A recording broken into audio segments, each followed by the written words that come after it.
28 विजयनगर साम्राज्य। विजयनगर साम्राज्य की स्थापना 1336 ईस्वी में हरिहर एवं बुक्का नामक दो भाइयों ने की थी, जो 5 भाइयों के परिवार के अंग थे। विजयनगर का शाब्दिक अर्थ है जीत का शहर। हरिहर एवं बुक्का ने विजयनगर की स्थापना विद्यारण्य संत से आशीर्वाद प्राप्त करके की थी। हरिहर एवं बुक्का ने अपने पिता संगम के नाम पर संगम राजवंश की स्थापना की। संगम राजवंश के प्रमुख शासक हरिहर 1336 से 1356 ईस्वी, बुक्का प्रथम 1356 से 1377 ईस्वी, हरिहर द्वितीय 1377 से 1404 ईस्वी, देवराय प्रथम 1406 से 1422 ईस्वी, देवराय द्वितीय 1422 से 1446 ईस्वी, मल्लिकार्जुन 1446 से 1465 ईस्वी, विरूपाक्ष द्वितीय 1465 से 1485 ईस्वी। विजयनगर साम्राज्य की राजधानी हम्पी थी। विजयनगर साम्राज्य के खंडहर तुंगभद्रा नदी पर स्थित है। इसकी राजभाषा तेलुगु थी। हरिहर एवं बुक्का पहले वारंगल के काकातीय शासक प्रताप रुद्रदेव के सामंत थे। विजयनगर साम्राज्य पर क्रमशः निम्न वंशों ने शासन किया: संगम, सलूब, तुलूब एवं अराविडु वंश। बुक्का प्रथम ने वेदमार्ग प्रतिष्ठापक की उपाधि धारण की। हरिहर द्वितीय ने संगम शासकों में सबसे पहले महाराजा धीराज की उपाधि धारण की थी। इटली का यात्री निकोलो कांटी विजयनगर की यात्रा पर देवराय प्रथम के शासनकाल में आया। देवराय प्रथम ने तुंगभद्रा नदी पर एक बांध बनवाया ताकि जल की कमी दूर करने के लिए नगर में नहरें ला सकें। सिंचाई के लिए उसने दरहरिद्र नदी पर भी बांध बनवाया। संगम वंश का सबसे प्रतापी राजा देवराय द्वितीय था। इसे इमाड़ी देवराय भी कहा जाता था। फारसी राजदूत अब्दुल रज्जाक देवराय द्वितीय के शासनकाल में विजयनगर आया था। प्रसिद्ध तेलुगु कवि श्रीनाथ कुछ दिनों तक देवराय द्वितीय के दरबार में रहे। फरिश्ता के अनुसार देवराय द्वितीय ने अपनी सेना में 2000 मुसलमानों को भर्ती किया था एवं उन्हें जागीरें दी थीं। एक अभिलेख में देवराय द्वितीय को जगबेटकर हाथियों का शिकारी कहा गया है। पृष्ठ 41। देवराय द्वितीय ने संस्कृत ग्रंथ महानाटक सुधानिधि एवं ब्रह्मसूत्र पर भाष्य लिखा। मल्लिकार्जुन को प्रौढ़ देवराय भी कहा जाता था। सालूव नरसिंह ने विजयनगर में दूसरे राजवंश सालूव वंश 1485 से 1506 ईस्वी की स्थापना की। सालूव वंश के बाद विजयनगर पर तुलुव वंश का शासन स्थापित हुआ। तुलुव वंश 1505 से 1565 ईस्वी की स्थापना वीर नरसिंह ने की थी। तुलुव वंश का महान शासक कृष्णदेव राय था। वो 8 अगस्त 1509 ईस्वी को शासक बना। सालूव तिम्मा कृष्णदेव राय का योग्य मंत्री एवं सेनापति था। बाबर ने अपनी आत्मकथा बाबरनामा में कृष्णदेव राय की भारत का सर्वाधिक शक्तिशाली शासक बताया।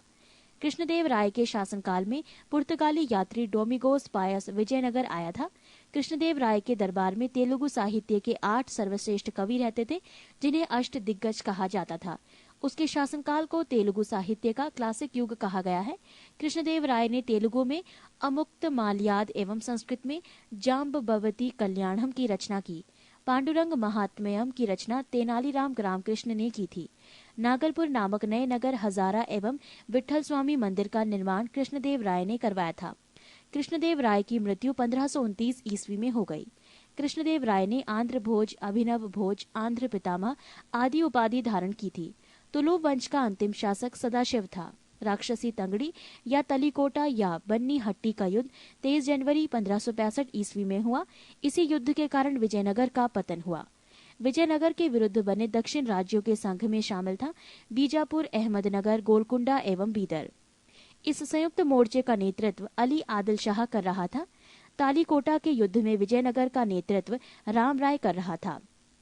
विजयनगर के राजाओं और बहमनी के सुल्तानों के हित 3 अलग अलग क्षेत्रों में आपस में टकराते थे। तुंगभद्रा के दोआब में, कृष्णा गोदावरी के कछार में और मराठावाड़ा प्रदेश में। तालीकोटा युद्ध के बाद सदाशिव ने तिरुमल के सहयोग से पेनुकोंडा को राजधानी बनाकर शासन करना प्रारंभ किया। विजयनगर के चौथे राजवंश अराविडु वंश 1570 से 1672 ईस्वी की स्थापना तिरुमल ने सदाशिव को अपदस्थ कर पेनुकोंडा में किया। अराविडु वंश का अंतिम शासक रंग तृतीय था। अराविडु शासक वेंकट द्वितीय के शासनकाल में ही वोडेयार ने 1612 ईस्वी में मैसूर राज्य की स्थापना की थी। विजयनगर साम्राज्य की प्रशासनिक इकाई का क्रम घटते हुए इस प्रकार था: प्रांत मंडल, कोट्टम या वलनाडु जिला, नाडु मेला ग्राम 50 ग्राम का समूह, उर ग्राम। विजयनगर कालीन सेना नायकों को नायक कहा जाता था। ये नायक वस्तुतः भू सामंत थे, जिन्हें राजा वेतन के बदले अथवा उनकी अधीनस्थ सेना के रखरखाव के लिए विशेष भूखंड दे देता था, जो अमरम कहलाता था। आयंगर व्यवस्था। प्रशासन को सुचारू रूप से संचालित करने के लिए प्रत्येक ग्राम को एक स्वतंत्र इकाई के रूप में संगठित किया गया था। इन संगठित ग्रामीण इकाइयों पर शासन हेतु 12 प्रशासकीय अधिकारियों की नियुक्ति की जाती थी, जिनको सामूहिक रूप से आयंगर कहा जाता था। ये अवैतनिक होते थे। इनकी सेवाओं के बदले सरकार इन्हें पूर्णतः लगान मुक्त एवं कर मुक्त भूमि प्रदान करती थी। इनका पद आनुवांशिक होता था। वो इस पद को बेच या गिरवी रख सकता था।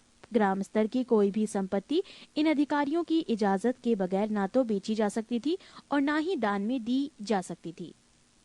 पृष्ठ 42।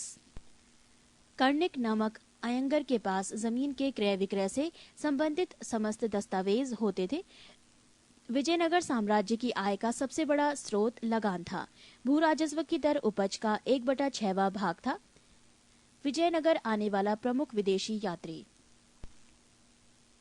यात्री निकोलो कोंटी, देश इटली, काल 1420 ईस्वी, शासक देवराय प्रथम। यात्री अब्दुल रज्जाक, देश फारस, काल 1442 ईस्वी, शासक देवराय द्वितीय। यात्री नूनीज, देश पुर्तगाल, काल 1450 ईस्वी, शासक मल्लिकार्जुन।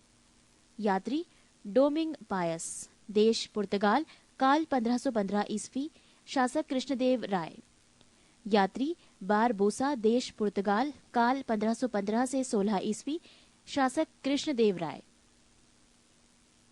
विवाह कर वर एवं वधू दोनों से लिया जाता था।